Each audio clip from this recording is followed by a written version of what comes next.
పక్షుల గ్రామంలో గత వారం రోజుల నుండి ఎడతెరపి లేకుండా కుండపోత వర్షం పడుతుంది. చెరువులు నిండిపోయి ఊరంతా వరద నీరు చేరిపోయింది. నేల మీద ఉన్న తుని పిచ్చుక హోటల్ సగం వరకు నీళ్లల్లో మునిగిపోయింది. పక్షులన్నీ చెట్ల కొమ్మల మీద బిక్కుబిక్కుమంటూ కూర్చున్నాయి. తుని పిచ్చుక ఏడుస్తూ, దేవుడా, ఎంత కష్టం వచ్చి పడింది. నా బ్రతుకు తెరువైన ఈ చిన్న హోటల్ సగం నీళ్లల్లో మునిగిపోయింది. వంట చేసుకుందామంటే పొయ్యి అంతా తడిసిపోయింది. నేనిక నా కూతురు బుజ్జికి ఏం తినిపించాలి? నా వ్యాపారం అంతా నాశనం అయిపోయింది. బుజ్జి పిచ్చుక చలికి వణుకుతూ, అమ్మా, నాకు చాలా చలిగా ఉందమ్మా. ఉదయం నుండి కడుపులో ఎలుకలు పరిగెత్తున్నాయి. ఇంట్లో ఉన్న గింజలన్నీ మొన్నటి వరదకే కొట్టుకుపోయాయి. నాకేదైనా వేడి వేడిగా తినాలనుందమ్మా. నేను ఆకలి తట్టుకోలేకపోతున్నాను. చోటు చిలుక పక్క కొమ్మ మీద నుండి వణుకుతూ, ఏడవక బుజ్జి, ఈ వానదేవుడికి మన మీద కొంచెం కూడా దయలేదు తుని. నా పరిస్థితి కూడా నీలాగే ఉంది. కిందంతా వరద నీళ్లు సముద్రంలా పారుతున్నాయి. బయటకెళ్ళి ఒక పండు తెద్దామన్న ప్రాణాలు గాల్లో కలిసిపోతాయి. నా కొడుకు పండుగాడు కూడా ఆకలితో అల్లాడిపోతున్నాడు. అవును పిన్ని, నాకైతే బాగా కారంగా వేడిగా ఉండే మిరపకాయ బజ్జీలు తినాలని ప్రాణం లాగేస్తుంది. ఆ బజ్జీలు తిని వేడి వేడి అల్లం టీ తాగితే ఈ చలి ఎగిరిపోతుంది కదా పిన్ని. నీ హోటల్ మునిగిపోయి మాకు కడుపు మంట మిగిల్చింది. నా పరిస్థితి చూస్తున్నావు కదరా పన్ను. నీళ్ళల్లో మునిగిపోయిన పొయ్యిని నేను ఎలా వెలిగించగలను? నాకేమో వ్యాపారం లేక చేతిలో చిల్లి కవ్వలేదు. వాన తగ్గే వరకు ఈ ఆకలి బాధలు మనం భరించక తప్పదు. చిచ్చుకాకి పైకొమ్మ మీద నుండి వెటకారంగా నవ్వుతూ, ఏంటతని ఆ ఏడుపులో? నేను చెప్పిన మాట విన్నావా? ఎప్పుడు నేల మీద దరిద్రపు హోటల్ పెట్టుకొని ఇప్పుడు ఏడుస్తున్నావా? నన్ను చూడు, నేను ఎంత ఎత్తులో గూడు కట్టుకున్నాను. నా గూటిలో 10 రోజులకు సరిపడా సరుకులు భద్రంగా ఉన్నాయి. అవునమ్మా, అతని పిన్ని ఎప్పుడూ తన వంటల గురించి గొప్పలు చెప్పుకుంటుంది. ఇప్పుడు చూడు, వంట చేయడానికి ఒక్క పొడి కట్టు కూడా లేదు వాళ్ళ దగ్గర. మనం హాయిగా పకోడీలు వేసుకుని తిందాం రా అమ్మా. వాళ్ళు అలాగే ఆకలితో ఏడుస్తూ ఉంటారు. కరెక్ట్గా చెప్పావురా చిన్నగా. ఎవరి కర్మకు ఎవరి బాధ్యలో చెప్పు. నేను మాత్రం నా సరుకులు ఎవరికి ఫ్రీగా ఇచ్చేదే లేదు. తుని, నువ్వు నీ హోటల్ని ఆ వరద నీళ్ళలోనే వదిలేసి బుజ్జిని తీసుకొని ఏ దేవుడికో మొక్కుకో. బహుశా రేపో ఎల్లుండో వాన తగ్గొచ్చు. చిచ్చుకాకి మాటలకు తుని పిచ్చుకకు చాలా బాధ కలుగుతుంది. కాని ఆకలితో ఏడుస్తున్న పిల్లలను చూసి ఆమెలో ఏదైనా సాధించాలనే పట్టుదల పెరుగుతుంది. అప్పుడే వరద నీళ్లలో కొన్ని పెద్ద ప్లాస్టిక్ డ్రమ్ములు కొట్టుకురావడం వాళ్ళకి కనిపిస్తుంది.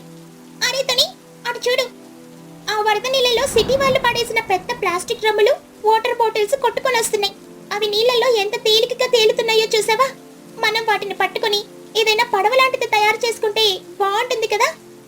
తుని పిచ్చుక కళ్ళల్లో మెరుపుతో, ఏటి చోటు నువ్వనేది? ప్లాస్టిక్ డ్రమ్ములు నీళ్ళలో తేలుతున్నాయా? అవును కదా, నా బుర్రకి ఒక అద్భుతమైన ఐడియా తట్టింది చోటు. ఈ ప్లాస్టిక్ డ్రమ్ములతో మనం కేవలం పడవే కాదు, ఏకంగా నా హోటల్ని నీళ్లపైన తేలేలా చేయొచ్చు. బుజ్జి పిచ్చుక ఆశ్చర్యంగా, నీళ్లపైన తేలే హోటలా? అదెలా సాధ్యమమ్మా? నువ్వు హోటల్ని నీళ్ల మీద ఎలా పెట్టావు? సాధ్యమే బుజ్జి. ఆ డ్రమ్ములను గట్టిగా అడవి తీగలతో కట్టి వాటిపైన వెదురు పత్తలతో ఒక పెద్ద చదునైన వేదికలాగా తయారు చేద్దాం. ఆ వేదిక పైన నా చిన్న మట్టి పొయ్యిని, వంట సామాన్లను పెట్టుకుంటాను. అప్పుడు నా హోటల్ నీళ్లపైన తేలుతూ ఉంటుంది. వరద ఎంత పెరిగినా నా హోటల్ మునగదు. వావ్ పిన్ని, నీ ఐడియా సూపర్ అసలు. అప్పుడు మనం ఆ తేలే హోటల్లో వేడి వేడి బజ్జీలు వండుకోవచ్చు కదా. నేను ఇప్పుడే నా దగ్గరున్న అడవి తీగలను తీసుకొని వస్తాను. ఆ డ్రమ్ములను ఎలాగైనా పట్టుకుందాం. నేను కూడా నీకు సహాయం చేస్తాను తుని. మనం నలుగురం కలిస్తే ఆ తేలే హోటల్ని 1 గంటలో రెడీ చేసేయచ్చు. కానీ ఆ డ్రమ్ములను పట్టుకోవాలంటే నీళ్ళలోకి దిగాలి కదా, అది చాలా ప్రమాదం. భయపడికి చోటు, నేను నా దగ్గర ఉన్న పొడవాటి గడకర్రతో ఆ డ్రమ్ములను మన చెట్టు దగ్గరికి లాగుతాను. మీరంతా ఆ తీగలను గట్టిగా పేనండి. ఈ వరద మనల్ని ఏడిపించింది. ఇప్పుడు ఇదే వరద నీళ్లపైన నా హోటల్ని మహారాణిలా నడిపిస్తాను చూడు. తుని పిచ్చుక తన తెలివితో గడకర్ర సహాయంతో ఆ ప్లాస్టిక్ డ్రమ్ములను చెట్టు దగ్గరికి లాగుతుంది. చోటు, బన్ను, బొచ్చి అందరూ కలిసి ఆ డ్రమ్ములను తీగలతో గట్టిగా బంధించి దానిపై వెదురు పత్తలను పేర్చి ఒక అందమైన తేలే పడవ లాంటి హోటల్ని నిర్మిస్తారు. వర్షం పడకుండా పైన ఒక పెద్ద తాటాకును గొడుగులా కడతారు. అమ్మా చూడు, మన తేలే హోటల్ ఎంత బాగుందో. నేను గట్టిగా దూకినా సరే అది నీళ్ళల్లో మునగడం లేదు. ప్లాస్టిక్ డ్రమ్ములు దీన్ని చాలా బలంగా పట్టించుతున్నాయి. ఇప్పుడు తొందరగా ఆ పొయ్యి వెలిగించమ్మా. టోనీ పిచ్చుక సంతోషంగా, ఇదిగో బుజ్జి, నా మట్టి పొయ్యిని సురక్షితంగా ఇక్కడ పెట్టేశాను. నా పాత హోటల్లో సగం పైనే ఉన్న డబ్బాలు కొంచెం శనగపిండి, నూనె, టీ పొడి తడవకుండా ఉన్నాయి. వాటిని తీసుకొని వచ్చాను. ఇప్పుడు ఈ చల్లటి గాడికి వేడి మిరపకాయ బజ్జీలు, కమ్మటి అల్లంటి తయారు చేస్తాను. చోటు చిలుక ఆనందంగా, తుని నువ్వు పొయ్యి వెలిగించు, నేను ఆ మిరపకాయలను కడిగి మధ్యలో ఘాటైన మసాలా దట్టిస్తాను. ఈ రోజు మన తేలే హోటల్లో మొదటి పోని మనమే చేద్దాం. ఆ తర్వాత ఊరి వాళ్లకు అమ్ముదాం. అబ్బా, ఆ నూనె కాగుతున్న వాసనకే నా ప్రాణం లేచొస్తుంది. పిన్నే, తొందరగా పిండిలో ముంచిన బజ్జీలను నూనెలో వెయ్యి. ఆ చుర్రుమనే శబ్దం వింటుంటే నా చెవులకు భలే సంగీతంలా ఉంది. ఇదిగో బన్ను, వేడి వేడి బజ్జీలు రెడీ. నూనెలో దోరగా వేయించాను. ఈ చలిలో వీటిని తింటే మీ ఆకలి మాయమైపోతుంది. బుజ్జి, ఆ పక్కనున్న గిన్నెలో అల్లం దంచి వేసిన టీ కాగుతుంది చూడు. బజ్జీలు తిన్నాక ఆ వేడి టీ తాగండి. బుజ్జి పిచ్చుక బజ్జీ తింటూ కళ్ళు మూసుకొని, ఆహా అమ్మా, ఈ బజ్జీలు అద్భుతంగా ఉన్నాయమ్మా. పైన ఎంత కర్కర్లాడుతున్నాయో, లోపల మసాలా కాటుకి నా ఒంట్లో చలి మొత్తం ఎగిరిపోయింది. నువ్వు ప్రపంచంలోనే బెస్ట్ కుక్కువమ్మా. నిజంగా తుని, ఈ వరదల్లో ఇలాంటి తేలే హోటల్లో కూర్చుని చుట్టూ నీళ్లను చూస్తూ వేడి బజ్జీలు తింటుంటే ఆ మజాయే వేరు. నీ ఐడియాతో మన కష్టాలన్నీ తీరిపోయాయి. ఇప్పుడు మనం ఈ బజ్జీలను మిగతా పక్షులకు కూడా అమ్ముదాం. వాళ్ళు కూడా ఆకలితో అల్లాడుతున్నారు కదా. తుని పిచ్చుక తేలే హోటల్లో వేగుతున్న బజ్జీల సువాసన, అల్లంటి పరిమళం ఆ వర్షపు గాలితో కలిసి అడవంతా వ్యాపిస్తుంది. తమ తమ గూళ్ళల్లో చలికి వణుకుతున్న పక్షులందరికీ ఆ వాసన ప్రాణాలు లేచొచ్చేలా చేస్తుంది. మహీగ్రత దూరం నుండి వాసన పీలుస్తూ, అరే, ఏంటిది? ఇంత అద్భుతమైన వాసన ఎక్కడి నుండి వస్తుందేంటి? నేను 2 రోజుల నుండి పచ్చి మంచినీళ్లు తాగి కడుపు మార్చుకుంటున్నాను. ఎవరో బాగా ఘాటుగా ఏదో వండుతున్నారు. నాకైతే ఇప్పుడే వెళ్లి మొత్తం తినేయాలనుంది. కానీ కింద వరదుంటే ఎవరు వండుతారు? లూసీ పౌరం పక్క చెట్టు మీద నుండి, అవును మహిగారు, నా ముక్కు రంధ్రాలు కూడా అదిరిపోతున్నాయి. ఆ అల్లంటి వాసనకి నా తలనొప్పి ఎగిరిపోయింది. అటు చూడండి, తుని పిచ్చుక వాళ్ళ చెట్టు దగ్గర వరద నీళ్లపైన ఏదో పడవలాగా ఉంది. అందులో నుండి పొగొస్తుంది. ఏంటి పడవ? వరదల్లో తుని పిచ్చుక పడవ హోటల్ పెట్టిందా? అమ్మబాబోయ్, దాని తెలివి మామూలుదే కాదు. ఓ తుని పిచ్చుక, ఆ పడవలో ఏం వండుతున్నావే? మాకు కూడా దొరుకుతుందా? తుని పిచ్చుక గట్టిగా అరుస్తూ, రండి మహిగారు, రండి లూసీ, మీకోసమే ఈ తేలే హోటల్ తయారు చేశాను. చలికి వణుకుతున్నారా? ఆకలి దాహించేస్తుందా? అయితే ఇదిగో వేడి వేడి మిరపకాయ బజ్జీలు, ఉల్లిపాయ పకోడీలు, కమ్మటి అల్లంటి రెడీగా ఉన్నాయి. కావలసిన వాళ్ళు అడగండి. లూసీ పౌరం బాధగా, అయ్యో తుని, నీ బజ్జీల వాసనకి ప్రాణం పోయేలా ఉంది. కాని మేము కిందకి రాలేం కదా. వాన దంచి కొడుతోంది. వరద నీళ్లు కూడా చాలా ఉధృతంగా ప్రవహిస్తున్నాయి. మేమక్కడికి ఎలా రావాలి?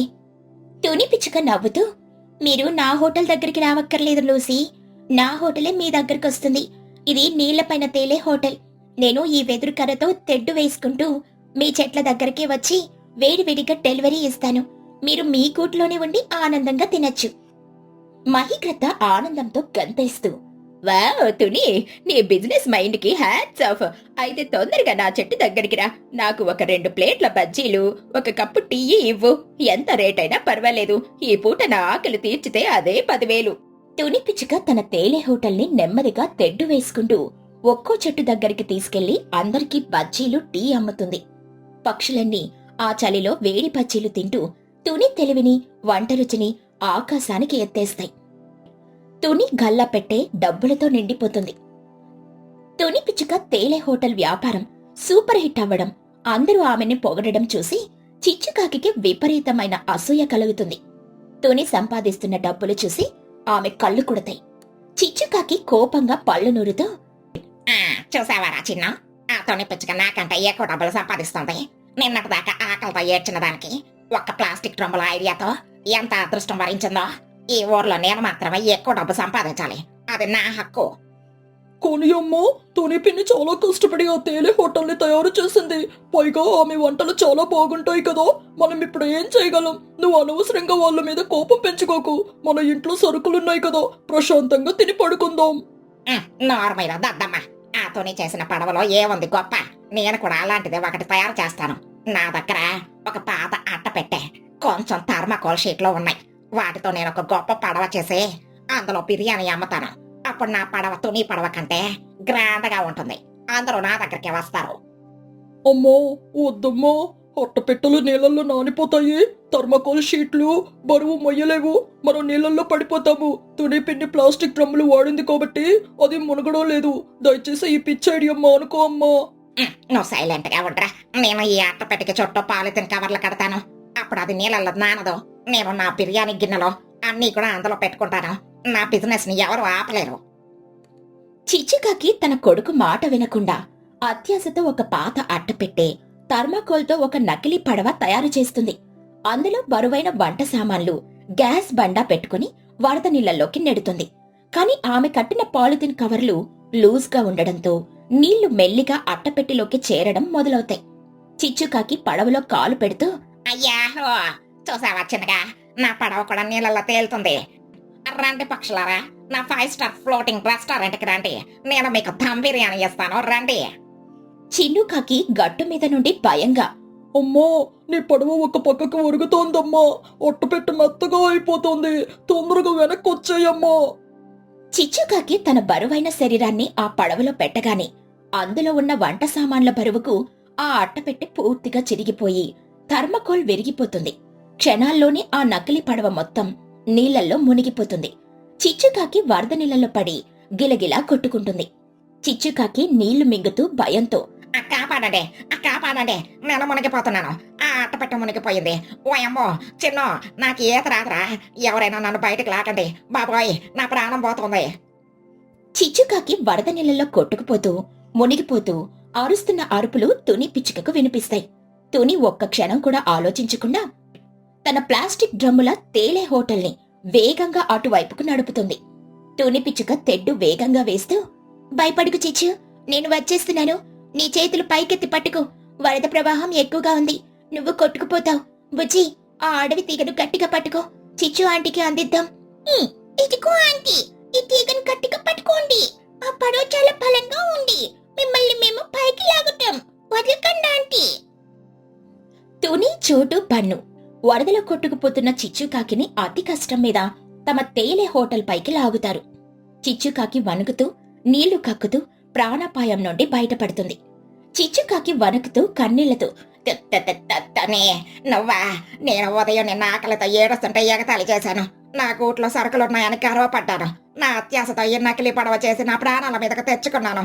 కానీ నువ్వు నా తప్పును మనసులో పెట్టుకోకుండా నా ప్రాణాలు కాపాడవుతూనే నేనెంత నీచురాలని. తుని పిచ్చుక చిచ్చుని ఓదారుస్తూ, ఏడువకు చిచ్చు, కష్టం వచ్చినప్పుడు ఒకరికొకరు సాయం చేసుకోవడమే మన ధర్మం. నువ్వు ఉదయం అన్న మాటలు నేను ఎప్పుడో మర్చిపోయాను. డబ్బు, వ్యాపారం కంటే ప్రాణం చాలా విలువైంది. ఇవిగో ఈ వేడి వేడి అల్లం టీ తాగు, బజ్జీలు తిను. నీ ఒంట్లో చలి తగ్గిపోయి ఓపికొస్తుంది. చిన్నుకాకి చెట్టు మీద నుండి ఏడుస్తూ, తుని పిన్ని, చాలా థ్యాంక్స్ పిన్ని. మా అమ్మని కాపాడి నాకు దేవుడిలా వచ్చావు. మా అమ్మకి ఎప్పుడు అందరికంటే ఎక్కువ డబ్బులు సంపాదించాలని పిచ్చి ఆశ పిన్ని. అందుకే ఇలాంటి పనులు చేస్తుంది. చిచ్చుకాకి పశ్చాత్తాపంతో, లేదురా చిన్నగా, ఈ రోజుతో నా అత్యాశ, గర్వం అంతా ఈ వరద నీళ్ళలో కొట్టుకుపోయావురా. తోడి చేసిన ఈ తేలే హోటల్ కేవలం ఒక వ్యాపారం కాదు, అది ప్రాణాలు కాపాడే నావా అని నాకు అర్థమైంది. నన్ను క్షమించుతూనే ఇక నుండి నేను ఎవరిపైనా అసూయపడను. నీతో పాటే నేను కూడా ఈ హోటల్లో సహాయం చేస్తాను. చూసావా చిచ్చు, ప్లాస్టిక్ డ్రమ్ముల పడవకు అట్టపెట్టె పడవకు ఉన్న తేడా ఏంటో? కష్టం, నిజాయితీతో కట్టిన పడవ ఎప్పుడు మునిగదు. సరే సరే, ఇప్పుడు అందరం కలిసి ఈ వేడి వేడి పచ్చడి తింటూ ఈ వానను ఎంజాయ్ చేద్దాం. ఆ రోజు నుండి చిచ్చుకాకి తన గర్వాన్ని వదిలేసి తుని పిచ్చుకతో కలిసి ఆ తేలే హోటల్లో పనులు చేయడం మొదలు పెడుతుంది. వరదలు తగ్గేంత వరకు ఆ తేలే హోటల్ పక్షుల గ్రామంలోని అందరి ఆకల్ని తీరుస్తూ ఎంతో సంతోషంగా, విజయవంతంగా నడిచింది. తుని పిచ్చుక కష్టం, తెలివితేటలు ఆమెకు లాభాలతో పాటు అందరి మన్ననలు కూడా తెచ్చిపెట్టాయి.